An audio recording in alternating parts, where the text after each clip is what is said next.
Kevin ওয়েন্সের বিষয় বলবো। আর আপনারা তো সবই জানেন তার র্যান্ডি অর্টনের সাথে রেসলম্যানিয়াতে ম্যাচ হওয়ার কথা ছিল, বাট সেটা হচ্ছে না। আর এটার জন্য কিন্তু আমরা সবাই অনেক বেশি ডিসঅ্যাপয়েন্টিং আছি, কারণ এই ম্যাচে কিন্তু আমরা অনেক কিছু এক্সপেক্ট করেছিলাম। আর কেভিন ওয়েন্স কখন আসবে সেটার বিষয়ে হয়তো আপনাদের ধারণা দিতে পারি। আর যেহেতু এটা নেক ইঞ্জুরি, এটা কিন্তু অনেক সিরিয়াস ধরা হয়। আর এই নেক ইঞ্জুরির কারণে কিন্তু স্টোন কোল্ড স্টিভ অস্টিনের সাথে কি হয়েছে সেটা আপনারা জানেন, এইজের সাথে কি হয়েছে, ড্যানিয়েল ব্রায়ানের সাথে কি হয়েছে, এবং পেজ সেও কিন্তু রিটায়ার হয়ে গিয়েছিল। এবং কেভিন ওয়েন্সের কথা যদি বলি, তারটা কিন্তু এত বেশি সিরিয়াস না। এবং যদি সে নেক সার্জারি করে, আপনারা ধরে রাখতে পারেন সে 1 বছর পর বা 1 বছর পরে হয়তো সে ফিট হবে এবং তখন সে রিটার্ন করবে। আর আপনারা যারা কেভিন ওয়েন্সের জন্য ওয়েট করতেছেন, কেভিন ওয়েন্সকে এত তাড়াতাড়ি দেখতে পারবেন না। এটা কোনো লেগ বা অথবা আর্মস এমন কোনো ইনজুরি না। এটা যদি কোনো জয়েন্টের ইনজুরি হতো, খুব তাড়াতাড়ি সে রিকভার করে চলে আসতে পারতো। আর এই রেসলম্যানিয়া তো সে মিস করতেছে। এর পরের বছর যদি রেসলম্যানিয়াতে আসে, এটা তার জন্য অনেক বেশি ভালো হবে। আমার মনে হয় 2026 সালেও সে অ্যাবসেন্ট থাকবে। আপনাদের কি মনে হয় আমাকে কমেন্ট করে জানাতে পারেন। আর আজকে অনেক আপডেট দেবো, চলুন শুরু করা যাক। Hello viewers, welcome to Rachel Bangla BD. প্রথমে আপনাদের একটা পিকচার দেখাবো। আর এই পিকচারে কিন্তু এমন কোনো স্টোরি নেই, বাট আপনাদের দেখাচ্ছি। এখানে দেখেন সিএম পাঙ্ক কিভাবে লুক দিয়ে আছে। আর এরপরে কিন্তু সে জিটিএস মেরেছিল। আর এদিক দিয়ে দেখেন রোমান রেন্স কিন্তু পল হেমেনের সাথে বিজি। রোমান রেন্স পল হেমেনের দিকে এমনভাবে তাকাচ্ছে, দেখে মনে হচ্ছে রোমান রেন্স অনেক বেশি হার্ট হয়েছে। আর এমনভাবে সিএম পাঙ্ক তাকাচ্ছে যে সে মনে মনে হয়তো বলতেছে, তুমি যাই করো একবার আমার সামনে আসো, দেখো তোমার অবস্থা আমি কি করি। আর তোমার লোক এখন আমার হয়ে গিয়েছে। আর এক্স্যাক্টলি সেই মোমেন্টে কিন্তু সিএম পাঙ্ক অনেক বেশি এনজয় করেছে। আর এখানে ডাইনামিক অনেক বেশি চেঞ্জ হয়ে গিয়েছে। পল হেমেন কিন্তু রোমান রেন্সকে ধোকা দেয়নি, বাট ফেভারটা তো এখানে চলে আসছে। কার ফেভার রাখতে হবে? অবশ্যই সিএম পাঙ্কের। আর এর জন্য সে সিএম পাঙ্কের সাইডে গিয়েছে। আর Roman Reigns versus CM Punk versus Seth Rollins, এটার জন্য আপনারা হাইপ কেমন আমাকে কমেন্ট করে জানাবেন।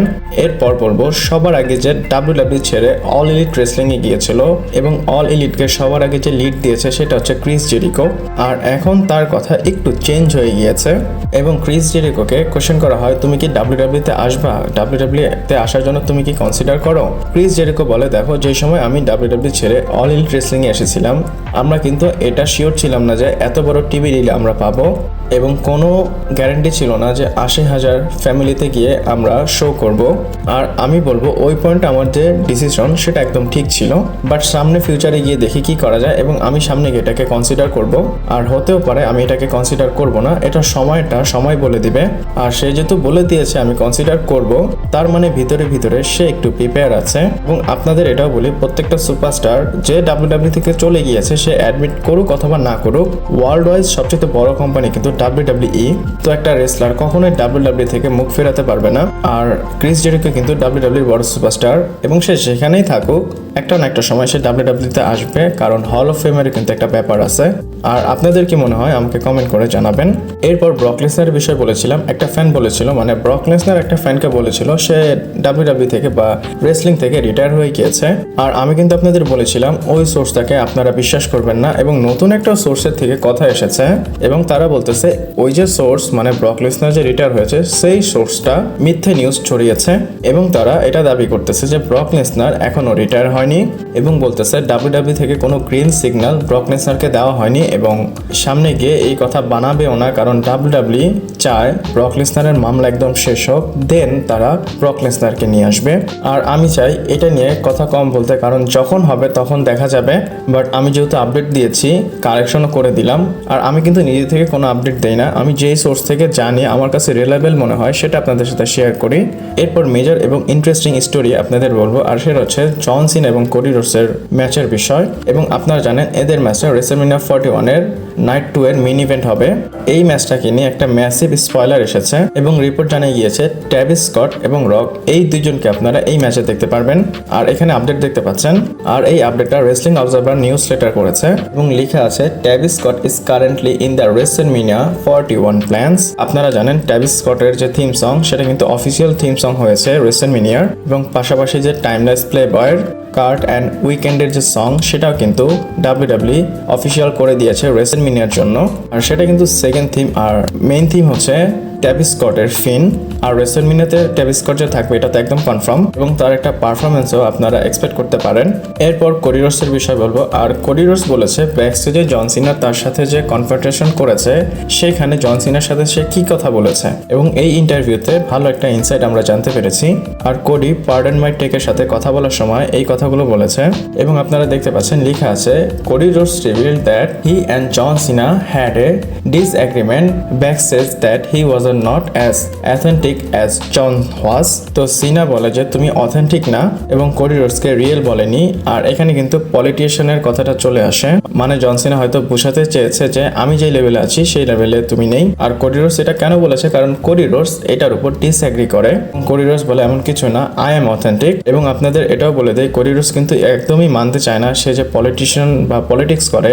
আর কি বলা যায়, একটা সময় লং টার্মে হয়তো আমরা জানতে পারবো Cody Rhodes was the politician. Roman Reigns কিন্তু প্রথমেই বলেছে যে কোডি রোডস পলিটিক্স করে, এবং সেথ রলিন্সও কিন্তু বলেছে ব্যাক স্টেজে সে অনেক বেশি পলিটিক্স করে। আর জন সিনা কিন্তু সেই কথাটাই বলতেছে, মানে অথেন্টিক কথাটা। তো বিষয়টা কিন্তু ইন্টারেস্টিং, বাট কোডির স্টেটমেন্ট কিন্তু তেমনটা না। কোডি রোডস বলতেছে সেই বেস্ট।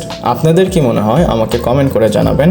এরপর ডাব্লিউডাব্লিউ ব্যাকল্যাশ 2025 সালের আপডেট দিব আপনাদের, এবং আমি তো আপনাদের সবসময় আপডেট দিয়ে থাকি যে টিকিট কেমন সেল হচ্ছে। আর এটা কিন্তু রেসেলমেনিয়ার পরে প্রথম পিএলই, এবং এটা হবে মে 10 তারিখে। এবং আপনারা এখানে দেখতে পাচ্ছেন এটার জন্য কত টিকিট বিক্রি করা হয়েছে। আর এখানে আপনারা দেখতে পাচ্ছেন অ্যাভেলেবল টিকিট আছে 3639টি, কারেন্ট সেটআপ হচ্ছে 15458টি, এবং টিকিট ডিস্ট্রিবিউট হয়েছে 11819টি। আর বাকি 7 দিনের মধ্যে যদি আপনারা দেখেন 555-র উপর টিকিট বিক্রি করা হয়েছে। আর এই শোটা হবে আরো 35 দিন পর, বাট 3500 টিকিট কিন্তু বাকি আছে। আশা করি এগুলো সেল হয়ে যাবে। আর আপনাদের কি মনে হয় এই ব্যাকল্যাশ কি ডাব্লিউডাব্লিউ সোল্ড আউট ইভেন্ট হবে কিনা আমাকে কমেন্ট করে জানাবেন। এরপর কথা বলবো ট্রাবল চিফ রোমান রেন্সের বিষয়। আর আপনারা জানেন রতে কিন্তু রোমান রেন্স আসবে, আর এবার যে রোমান রেন্স আসবে সে ফুল হার্ডকোর হিল ভার্সন নিয়ে আসবে।